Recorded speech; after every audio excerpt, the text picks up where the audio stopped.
আসসালামু আলাইকুম, welcome to spicy বং।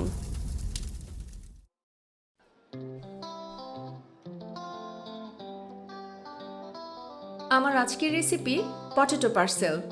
ঘরে থাকা খুব সহজ কিছু উপকরণ দিয়ে চলুন ঝটপট বানিয়ে ফেলি এই দারুণ মজার স্ন্যাক্সটি। শুরুতে একটি পাত্রে নিয়ে নিব 1 কাপ ময়দা, 1/4 কাপ সুজি, হাফ চা চামচ কালো জিরা, হাফ চা চামচ চিলি ফ্লেক্স, স্বাদ মতো লবণ, 2 টেবিল চামচ ধনেপাতা। এই শুকনো উপকরণগুলো প্রথমে মিশিয়ে নিয়ে তারপর এতে দিব 3 টেবিল চামচ কুকিং অয়েল। এবার আবারও চামচ বা হাতের সাহায্যে ময়দার সাথে তেলটা খুব ভালো করে মিশিয়ে নিয়ে ময়দার সাথে একটু একটু করে পানি দিয়ে দিয়ে ডো রেডি করে ডোটা ঢেকে এক সাইডে রেখে দিব। আর এই পরিমাণ ডো দিয়ে 6টি পটেটো পার্সেল তৈরি করতে পারবেন। এরপর পটেটো পার্সেলের ফিলিং বা পুরটা তৈরি করার জন্য প্রথমে সেদ্ধ আলু গ্রেট করে নিতে হবে। এবারেতে দিতে হবে আদা কুচি, রসুন কুচি, কাঁচামরিচ কুচি, পেঁয়াজ কুচি, ধনেপাতা, স্বাদমতো লবণ, গোলমরিচ গুঁড়া, টেস্টিং সল্ট, চিলি ফ্লেক্স এবং গরম মশলা গুঁড়া। এবার খুব ভালো করে সবকিছু মিশিয়ে ফেলবো। মেশানো হয়ে গেলে এই আলুর মিশ্রণটা এক সাইডে সরিয়ে রেখে একটা পাত্রে ময়দা আর পানি দিয়ে একটা মিশ্রণ তৈরি করে নিব, যেটা পটেটো পার্সেল তৈরির সময় গাম বা আঠা হিসেবে কাজে লাগাবো। সমস্ত প্রস্তুতি শেষ। এবার পটেটো পার্সেলগুলো তৈরি করে ফেলবো। রুটি একদম পাতলা করে বেলতে হবে এবং রুটি পাতলা করে বেলে নেওয়ার পর কিভাবে পটেটো পার্সেল তৈরি করতে হবে সেটার দুটো পদ্ধতি আমি দেখিয়ে দিয়েছি। আপনাদের কাছে যে পদ্ধতিটা সহজ মনে হবে বা ফলো করতে সুবিধা মনে হবে সেভাবেই বানিয়ে নেবেন। সবগুলো বানানো হয়ে গেলে ডুবো তেলে এবং মিডিয়াম লো হিটে গোল্ডেন ব্রাউন করে ভেজে কেচাপের সাথে গরম গরম সার্ভ করুন। একটা কথা জানিয়ে রাখি, এখানে আমি যে গরম মশলার গুঁড়া ব্যবহার করেছি সেটার রেসিপি লিংক আমি ডেসক্রিপশন বক্সে দিয়ে রেখেছি, আপনারা দেখে নেবেন। আর এখানে যে আলুর মিশ্রণটা তৈরি করা হয়েছে সেটার সবটুকু মিশ্রণ পটেটো পার্সেল তৈরি করার জন্য লাগবে না। বাড়তি মিশ্রণটুকু দিয়ে দারুণ মজার একটি রেসিপি আমি আপনাদের সাথে আমার পরবর্তী রেসিপিতে শেয়ার করব।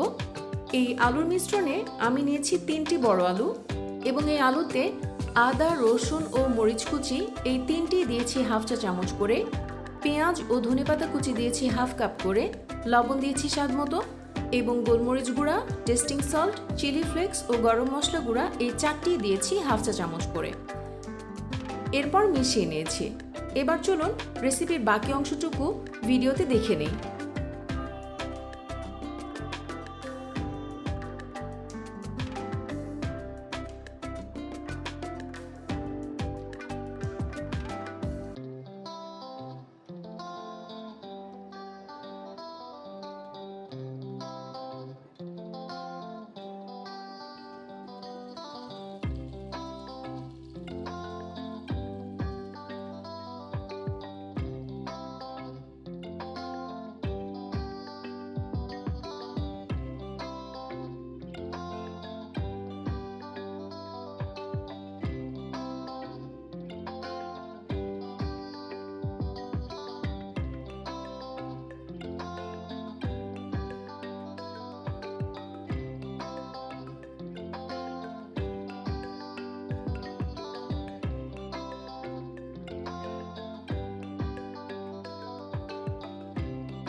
তো এই ছিল আমার আজকের রেসিপি। আশা করি আপনাদের ভালো লেগেছে।